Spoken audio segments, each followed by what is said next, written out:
This is a lecture from OpenTuition. To benefit from the lecture, you should download the free lecture notes from opentuition.com. Welcome to the CIMA E3 Strategic Management Lectures.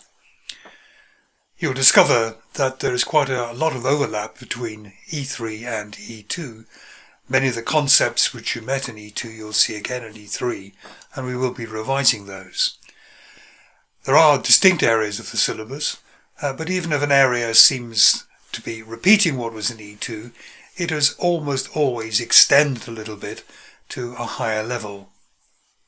I think it's worth probably looking at some practical examples of the importance of strategic management.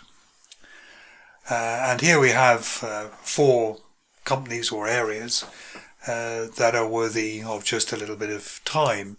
Just to see, usually the examples we have here is usually where things have gone wrong, but we can also maybe think what the companies need to do in the future to turn around or to perhaps rescue themselves. And first we have Volkswagen. And at the time of this recording, about 6 months before it, Volkswagen hit the headlines because it was discovered that the emissions data that it had supplied to many governments was non-representative of the actual emissions that their vehicles would make on the road. And that the, let's call it false data, or certainly very optimistic data, was released to make it look as though the Volkswagen cars performed very well or stayed within national regulations. Volkswagen had been a very prestigious company, a German car manufacturer, a very good reputation for quality and innovation, and within a series of weeks really, that reputation was pretty well shredded. And Volkswagen sales have suffered very considerably, and Volkswagen is almost certainly going to have to pay huge amounts in regulatory fines and damages in countries where the damage was done. And one wonders, how did that happen? Was it perhaps an excessive concentration on short-term profits? We must get this car's emissions below a certain amount so it looks better compared to Renault and General Motors and so on. Was it a couple of rogue managers who wanted themselves to look good? Was it something as systematic or systemic in the organization that made them essentially take unethical decisions?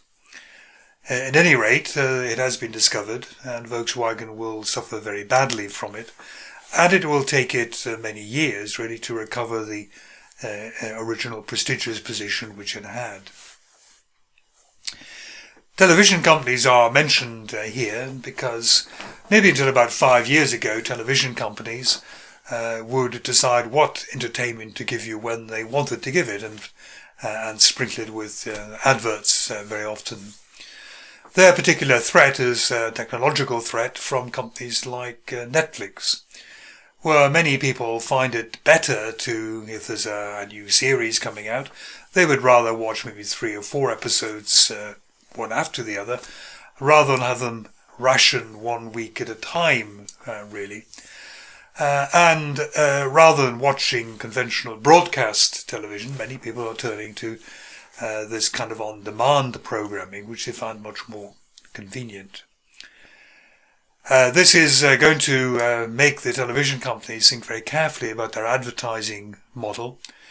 Of course, companies like Netflix work on a subscription model rather than an advertising model. And if they suck revenue away from advertising, then the television companies may find it very difficult to reach again their very high levels of profits. Many, of course, are beginning streaming services. Nokia and BlackBerry are rather sad tales, or certainly Nokia is, of 2 mobile phone companies. In around 2005, maybe 2010 almost, Nokia had a huge market share, maybe 60% of market share of mobile phones. They were very good phones, but of course they weren't smartphones. And along came, first of all, Apple, and followed by companies like Samsung and HTC, who had smartphones and people could browse easily and so on, send emails easily from their phones. Nokia was stuck really with an old operating system, was a bit slow off the mark, and was really completely leapfrogged and overtaken by these other companies.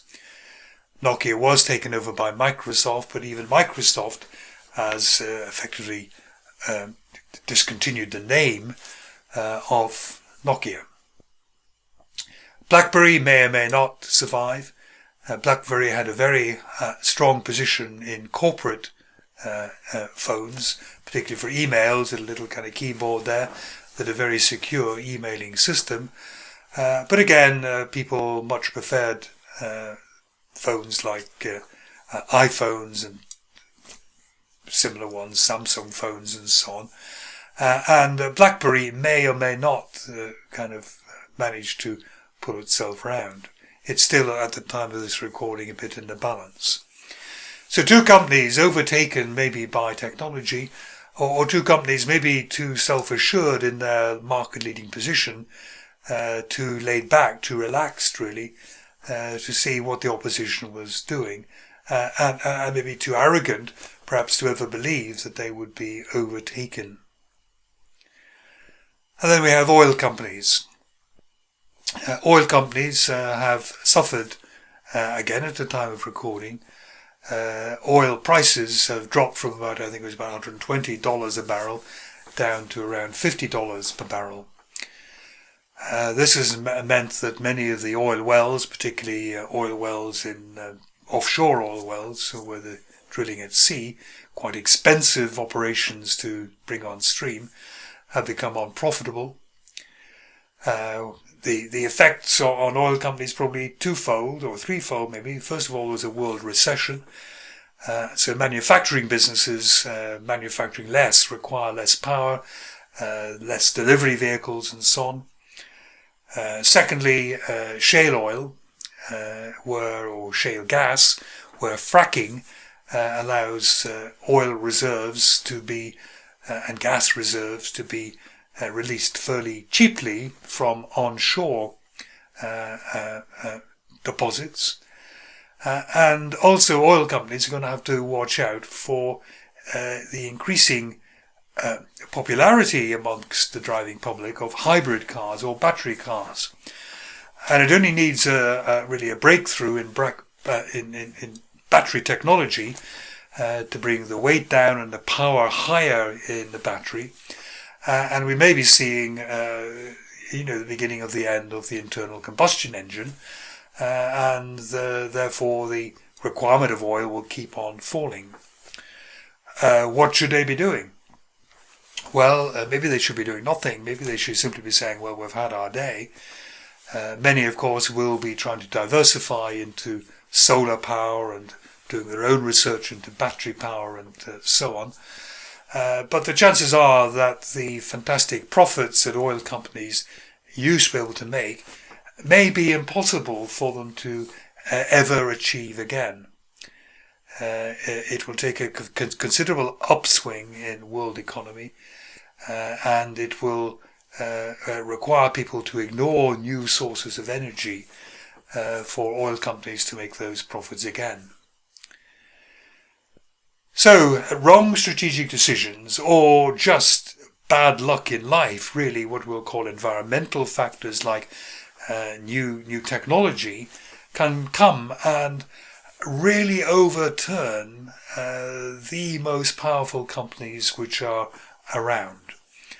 And it is essential for all organizations to keep their eyes open, really, to look at what do we think is happening, where are we going to be 5-10 years' time, what's going to happen in this industry, what do we need to do to survive.